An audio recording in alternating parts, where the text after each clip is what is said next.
Começar essa entrevista apenas falando de poesia. Você conhece o poema No Meio do Caminho, do Carlos Drummond? Ele é bem emblemático. Ele fala que tem uma pedra no meio do caminho tem uma pedra. Meu amigo, se essa pedra estiver no seu canal, que é o canal do rim, né, para a uretra, eu estou falando uma pedra nos rins, pense numa dor. É a dor que dizem que é comparável apenas com a dor do parto. O doutor está aqui afirmando, doutor Fabrício Ramos, ele é urologista. O nosso assunto, minha gente, é sobre a importância da hidratação. Sabe por quê?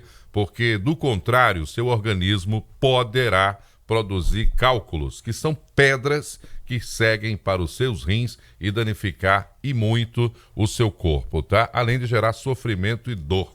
A gente estava falando sobre isso aqui e eu já faço logo uma provocação. Qual a relação do consumo de água com relação ao surgimento, aparecimento dos cálculos renais? Doutor Fabrício, muito bom dia. Bom dia, doutor. Bom dia a todos aí, ouvintes e aqui os apresentadores. Em relação ao consumo de água, a principal relação sobre a formação dos cálculos de vias urinárias, né? Nós temos que manter uma hidratação adequada. Em média, nós recomendamos de 2 a 3 litros de consumo de água por dia, né?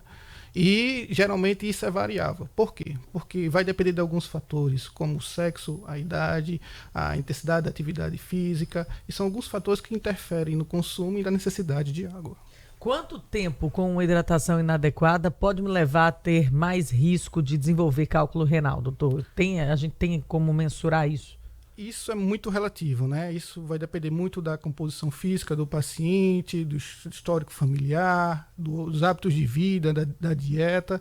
Então, isso é muito relativo esse tempo. A gente não tem como precisar com quanto tempo você, com a hidratação inadequada, você vai formar o cálculo. O que nós sabemos é que com essa hidratação não sendo a correta, não sendo adequada, você aumenta as suas chances de desenvolver cálculo de vias urinárias. Em que momento é possível perceber que o organismo está produzindo cálculos? Ele dá sinais ou só quando dói?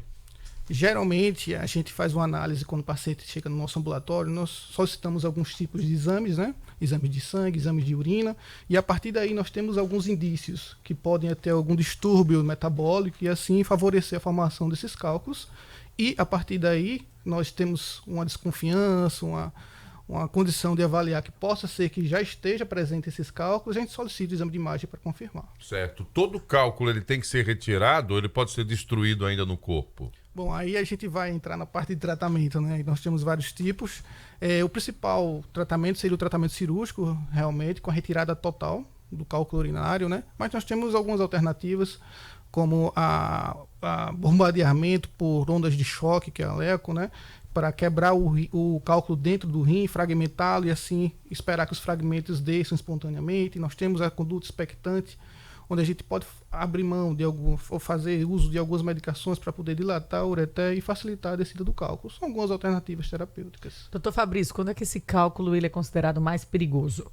Bom, nós temos um parâmetro médio assim de 0,5 centímetros, né? Que a partir desse valor, a chance do cálculo descer espontaneamente vai reduzindo gradativamente a partir do aumento do seu tamanho. Com 0,5 centímetros, 70% dos cálculos eles saem espontaneamente. A partir daí, aumentando o tamanho, as chances vão diminuindo gradativamente. É possível que eu tenha eliminado cálculos e não saber que tenha eliminado cálculos, assim como ser humano dito normal? Isso acontece muito no nosso ambulatório, né? Quando nós recebemos os pacientes com aquelas queixas de dor, incômodo na região topografia renal, e quando a gente vai fazer a análise, fazer um exame de imagem, não tem nada. O exame está normal, ou seja, o paciente já expeliu o cálculo espontaneamente. Só que antes disso, na passagem do cálculo das vias urinárias, ocasionou algumas lesões de parede ureter, que culminou no aparecimento de sangue na urina, de dor, e alguns sintomas que aparecem. Andar de bicicleta ajuda a não ter cálculo renal ou é mito? Assim, em relação às atividades físicas... Ele está querendo saber disso. Não, é porque isso se porque fala ele pedala, muito tempo. Viu, doutor? Não atrapalhe o doutor, não. As atividades físicas, né? Não só a bicicleta, como a caminhada, a corrida, elas ajudam sim na prevenção do aparecimento desses cálculos.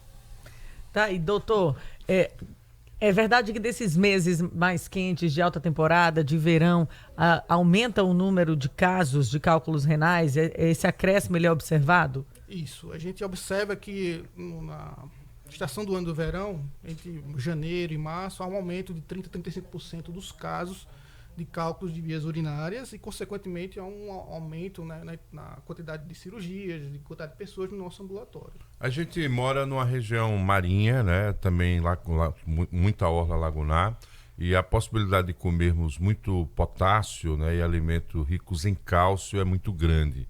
Isso interfere na produção dessas pedras, desses cálculos renais? Eu costumo dizer que tudo em excesso não faz bem. Tá? Então, partindo desse princípio, a gente tem que manter uma dieta e uma hidratação equilibrada.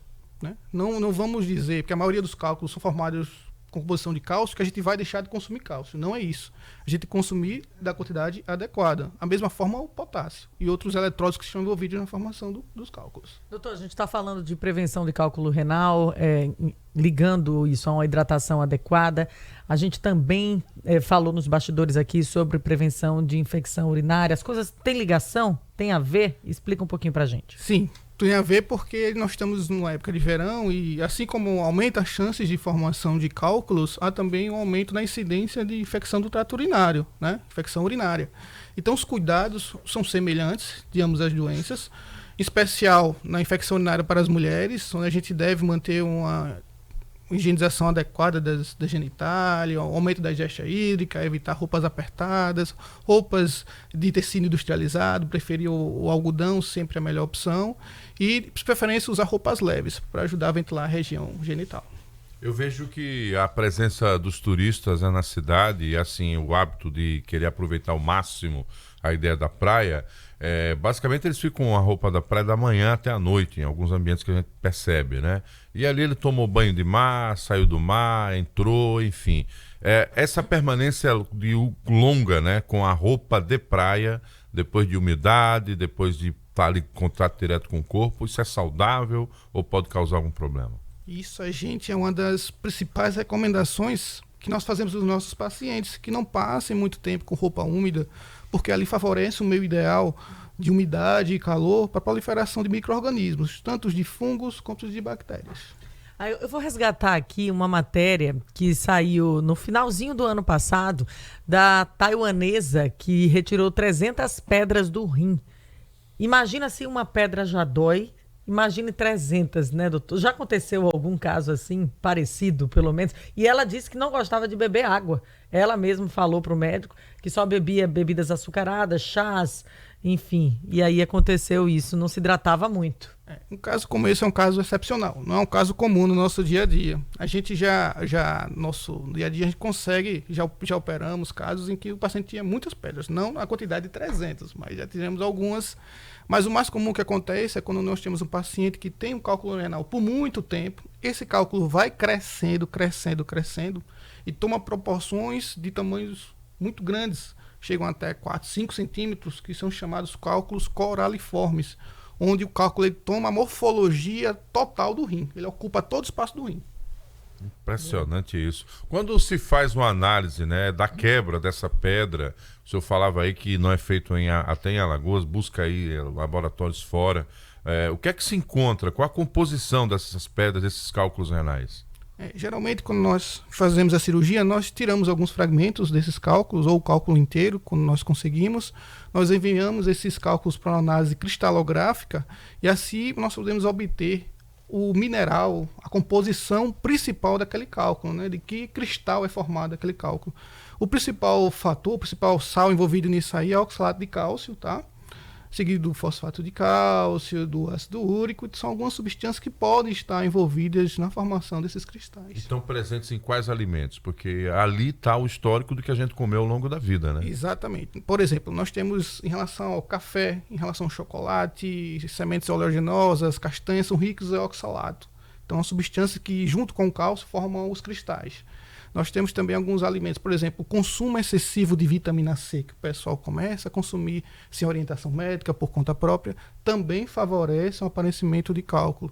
Alguns refrigerantes, que são ricos em ácido fosfórico, também favorecem o aparecimento desses cristais. Doutor, quais são os exames que diagnosticam, que identificam ali o cálculo renal? O melhor exame para identificar o cálculo renal, a composição, localização, densidade, seria a tomografia. É o padrão ouro Mas a gente pode solicitar também o ultrassom, que nos ajuda também a ter uma noção de localização do cálculo, e também alguns exames de laboratoriais, como exame de urina principalmente. Então aí, ó, beba água, viu? É a orientação principal. Cadê a garrafinha, Marcos? A minha fica escondida, Thaís, porque o meu patrocinador é outro.